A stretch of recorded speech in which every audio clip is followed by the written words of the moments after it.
Alors aujourd'hui, on entend de plus en plus parler des TCA, les troubles du comportement alimentaire. Que ce soit l'anorexie, la boulimie, l'hyperphagie, ces troubles prennent souvent naissance dans l'image du corps que veut nous donner la société. Que vous-même ou un proche subissiez ce genre de troubles, cette vidéo va pouvoir vous donner des astuces pour apaiser tout ça.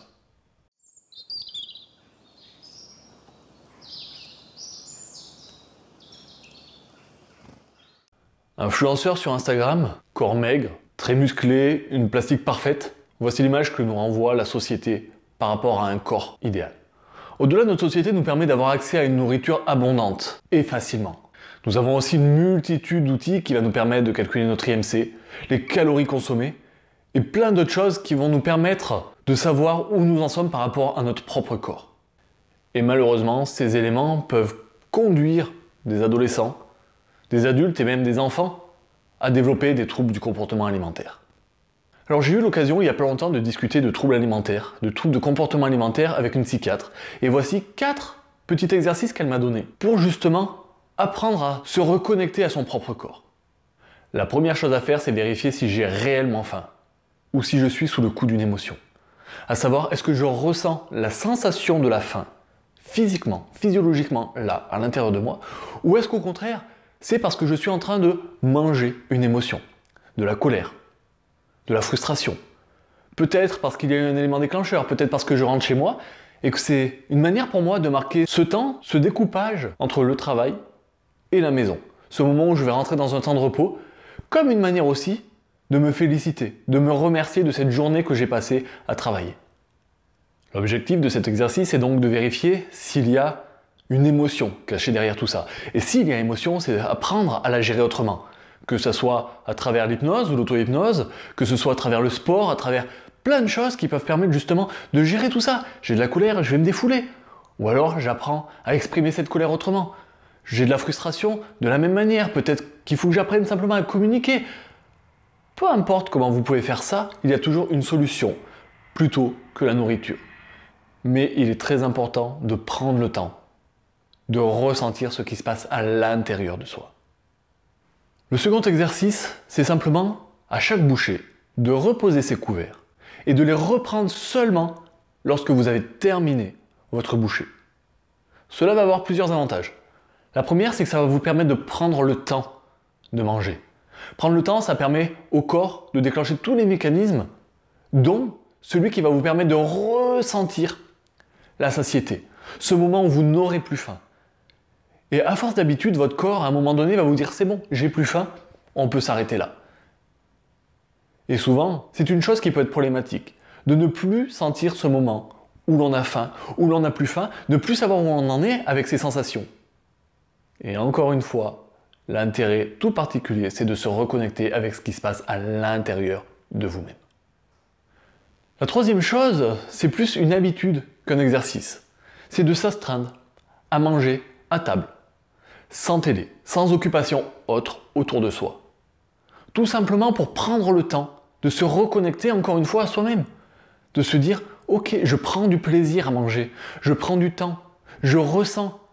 Plutôt que d'être concentré, de porter toute mon attention sur la télé, de porter toute mon attention sur un journal, de me focaliser sur autre chose plutôt que moi-même.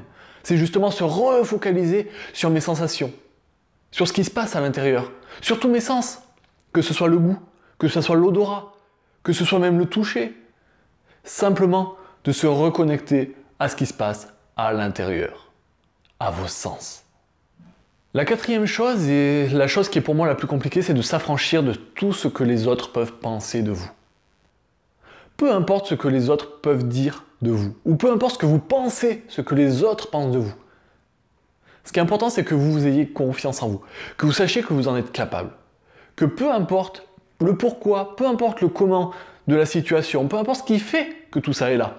Ce qui est important, c'est que vous sachiez que vous êtes capable de vous sortir de ça, que vous êtes capable de le faire et que vous le méritez. Et que au-delà de ce mérite, vous êtes une personne extraordinaire et que rien ni personne ne peut vous empêcher aujourd'hui d'atteindre votre objectif. Si vous vous en donnez les moyens, peu importe avec quel outil, peu importe comment, peu importe, ce qui est important, c'est de vous écouter et de vous faire confiance de faire confiance à votre cerveau pour qu'il remette tout ça en place correctement.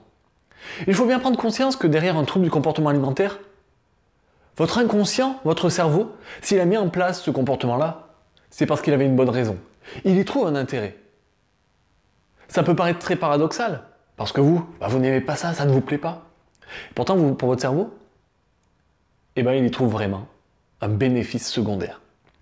Ce bénéfice, peu importe ce qu'il est, c'est pas le souci. Peu importe le pourquoi. Ce qui est important, c'est comment. Comment de la personne que vous êtes là aujourd'hui, en changeant ses comportements, vous devenez la personne que vous voulez être après. En résumé, ce qui est super important, c'est de s'accepter, de manger en pleine conscience et surtout de ne pas culpabiliser. Souvent, très très souvent, les troubles du comportement alimentaire sont liés à un état psychologique. Quelque chose qui s'est passé, qui a provoqué ça. Peu importe pourquoi, c'est pas grave. Ce qui est important, c'est ce qui vient après.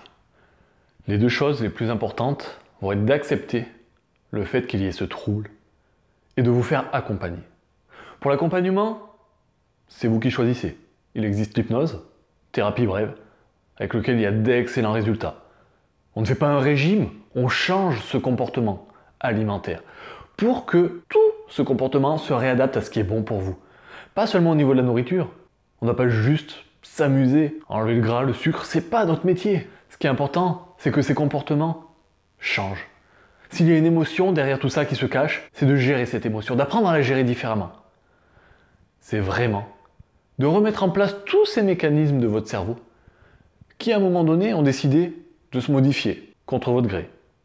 Si l'hypnose n'est pas quelque chose qui vous parle, il faut savoir qu'en France, il existe des centres spécialisés dans les TCA. Il en existe 5 en France, qui vont vous permettre de travailler sur le côté somatique et le côté psychologique en même temps. Ce qui vous permet d'avoir un bilan complet et vous aider à travers plusieurs experts, des nutritionnistes, des psychologues, des hypnothérapeutes, plein de personnes pour justement vous aider à vous débarrasser de ces troubles.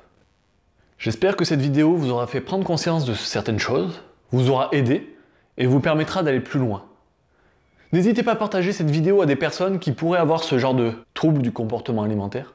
Partagez-la en masse, c'est important que les gens comprennent que ce n'est pas de leur faute et surtout qu'ils peuvent s'en sortir. Je vous souhaite une très belle continuation, de belles fêtes de fin d'année et à bientôt.